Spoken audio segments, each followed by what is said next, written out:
Hi guys, welcome back to a new episode of Wake&Tech. Today in this video, I'm going to show you how you can log into your Holy Bibles account. Keep watching the video till the end. To log into your Holy Bibles account, firstly go ahead and launch open your Holy Bible application. The home page of Holy Bible application will appear on the screen. Tap on Sign In option at the top right corner of the page. On the next page, tap on Sign In once again. Enter your email address and password associated with your Holy Bibles account and tap on Sign In. Click on an eye icon to check if you have entered your password correctly or not.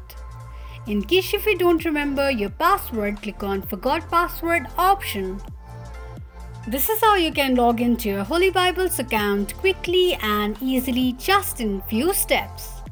If you have any thoughts or queries, let us know in the comments section. Don't forget to subscribe to our channel. Also press the notification bell icon so that YouTube will notify you whenever we post a new video. I hope this video was helpful to you.